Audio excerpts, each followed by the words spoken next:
Hi, everybody. I'm Keith Schaefer. Today, I'm here with Fred Bell for our backstage interview. Fred is the CEO of Elemental Royalties, a new royalty company that just got listed this summer and that I've been following quite closely. And as we're going to hear from Fred, is both quite cheap and growing quite quickly. So, Fred, without further ado, let me ask you a couple quick questions here. So, when you look at the royalty space right now, you guys just got listed. I know of a couple other plays that are in the works of getting listed. Kind of what's happening in the royalty space right now, and what trends are you seeing here in your side of the sector? So thanks, Keith. I think the biggest trend that I'm seeing from inside the royalty space is, I think, new companies coming in and either rebranding as a royalty company or creating one or two new royalties on exploration projects they have and positioning themselves as a royalty company. And that, I think, it's relatively easy to do. Anyone can take an exploration project or three and stick some royalties on it, put it into a royalty company, and hey presto, you are on paper a royalty company. Right. I think the real differentiator is producing royalties. And it's really like the royalty, it's like the mining sector as a whole. You have 200 mines operating and you have 2,000 exploration projects. And so the mines are the really, really valuable ones. The mines are the ones that are generating revenue day to day. The mines are the ones that give you exposure to precious metals prices today. And it's the same for royalty companies. And that's why, as Elemental, we have 5 of the 6 royalties, 90% of our net asset value on producing, operating mines. It gives us leverage to the gold prices today. If gold prices go up by 10%, our revenue goes up. If gold prices move, we move in tandem with it. And we get all of the exposure and ongoing optionality that they have on those mines, but it's with none of the risk profile. We don't have 10 exploration projects that might take 10 years to be developed. So I think that's the key difference. We're generating revenue, we're cash flow positive from the beginning. And I think that's one of the most important things when somebody considers a royalty company. Okay. So, all these juniors are getting funded now for the first time in like really 10 years. And so you're seeing these huge CapEx spends. So everyone's trying to raise money, both on the explorer side, the developer side, and the producer side. What's a perfect deal look like for you? Like if you're a royalty company and you're going to these companies looking to buy or create a royalty for them, and I guess that's probably a big difference too, buying or creating. What's the perfect deal look like for you? What do you see as the best win-win for both the producer and you? What kind of terms or how would it be structured, or what would it look like?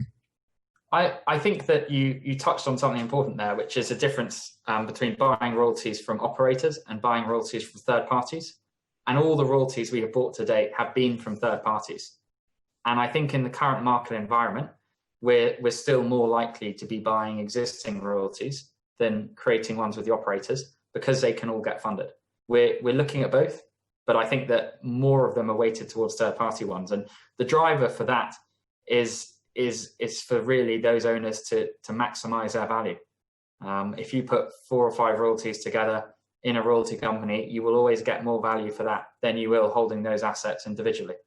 And so I think that's a real driver for them. And every royalty we add is going to be adding more value for Elemental than its cost. And as a cash flow, let's talk about that for a second. So you said that a royalty is more valuable to a producer in your company than it is in theirs. You want to explain that to me?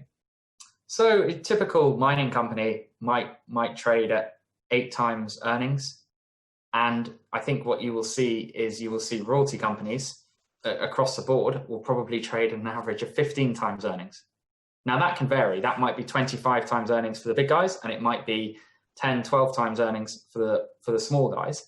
But what you see is a difference in valuation that has been there for years between the streaming and royalty companies and the mining companies. And that's because the royalty companies take the cream off the top. They get all the exploration optionality forever. They never have to pay a cent more. They don't need any employees to run mines, to run assets, and they can be more diversified than anyone else. And so the royalty company has been, historically, it has been the best way to invest or get exposure to, for example, the precious metals sector. And for that reason, they've always traded on higher multiples. So if I was a mining company and I had a royalty worth 5 million in me, I might say, hey, if I put it into this royalty company, Elemental, all of a sudden it's going to be worth 7.5 million. And we haven't had to do anything to add that extra value. It's because it is in a pure play royalty vehicle. And that is the big advantage. And that's why having good quality royalties from the outset, revenue, so your cash flow positive, is so important as well, because it makes you a very appealing, credible vehicle moving forwards.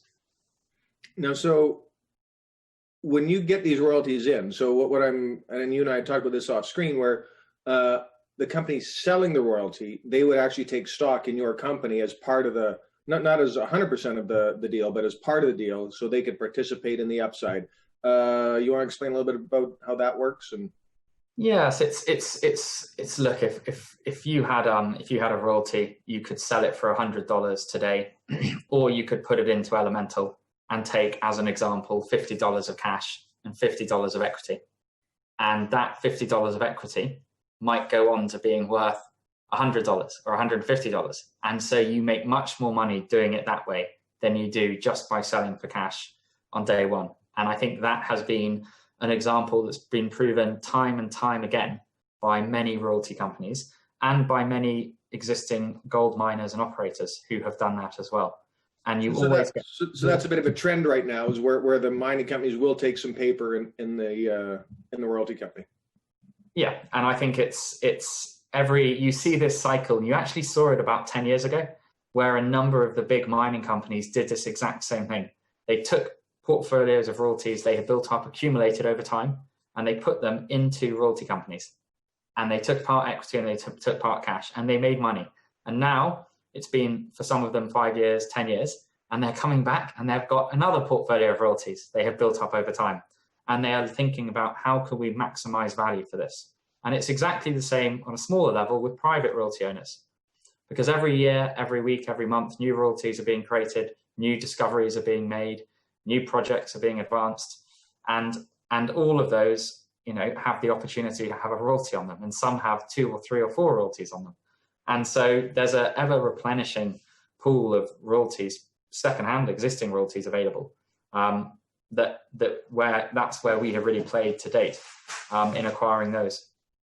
Do they trade at a discount to new things, or I guess so? Yeah, as a small guy, you want to have cash flow out of the gate, but these are, by definition, if you're small, you don't have a lot of money yet. So these are smaller royalties. Do these? Yeah.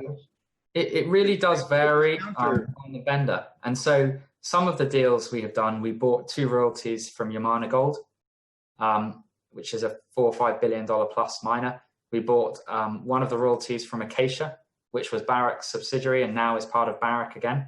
So we actually, a couple of the royalties came from private individuals and a couple came from major multi-billion-dollar companies.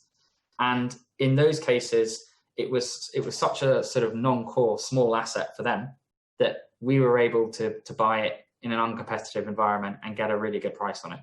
And I think it will be a mix for us going forwards of royalties where we're negotiating bilaterally with the owners. And I think also other royalties where it may be a very big transaction and it is more uncompetitive, but it really moves the needle for Elemental and it takes us to the next level. And I think the small guy in that situation actually helps, because if a big company wants to get the biggest bang for the buck of that royalty, the smaller company will have the bigger lift.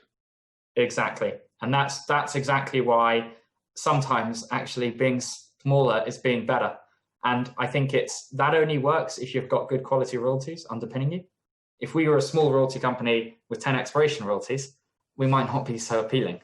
But if we're a small royalty company with really good quality royalties that are producing, that have cash flow straight away and have a proven track record of adding value, then that makes us a really compelling, attractive vehicle for some of these existing royalty owners, majors, mid-tiers, private owners, to put their royalties into and maximize value. And, so that's one of the key approaches.